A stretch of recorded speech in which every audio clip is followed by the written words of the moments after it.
காத்திருங்க. இது குறித்த கூடுதல் தகவல்களை நம்மோடு பகிர்ந்து கொள்வதற்காக பத்திரிகையாளர் ஷாம் இணைகிறார். சார் வணக்கம். தற்போது பாமக நிறுவனர் ராமதாசும் அன்புமணி ராமதாசும் சந்தித்து பேசியிருக்கின்றனர். இந்த பேச்சுவார்த்தையானது எத்தகைய முக்கியத்துவம் வாய்ந்ததாக பார்க்கப்படுகிறது சார்? கட்சிக்குள் ஏதாவது ஒரு வகையில சமாதானம் ஏற்படுத்தக்கூடிய பேச்சுவார்த்தை தான்.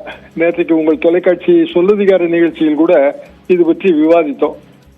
காரணம் என்னவென்றால், அன்புமணி அவர்கள் தான் கட்சியின் தலைவர்.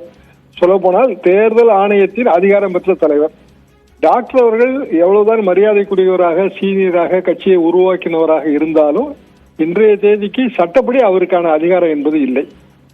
அவர் திரு முகுந்தன் அவர்களை ஒரு பதவிக்கு முன்மொழியலாம் அல்லது சிபாரிசு செய்யலாம், பரிந்துரை செய்யலாம். ஆனால் அவரால் நியமனம் செய்ய முடியாது. அன்புமணி அவர்கள் அந்த நியமனத்தை பரிந்துரையை எதிர்க்கிறார். ஆக மகனுக்கும் பேரனுக்கும் இடையிலான யுத்தம் தான் இது. ஒரு வகையில் குடும்பத்திற்குள் நடக்கும் சண்டை என்பதால் குடும்பம் சமாதானம் செய்து வைத்து விடும்.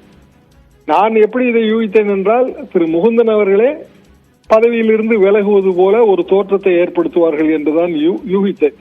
ஏனென்றால் திரு முகுந்தன் அவர்களும் திரு அன்புமணி அவர்களும் அடுத்தடுத்த பதவியிலே இருப்பது என்பது தேர்தல் காலத்தில் இது பின்னடைவாகத்தான் மாறும். குடும்ப அரசியலின் உச்சகட்டமாக பார்க்கப்படும் ஒன்று. இன்னொரு கட்சியை குடும்ப அரசியல் கட்சி என்று பழி சொல்லவும் முடியாது. அதுபோக அந்த வாக்கு வங்கியும் இது ஒரு வடுவை ஏற்படுத்தும்.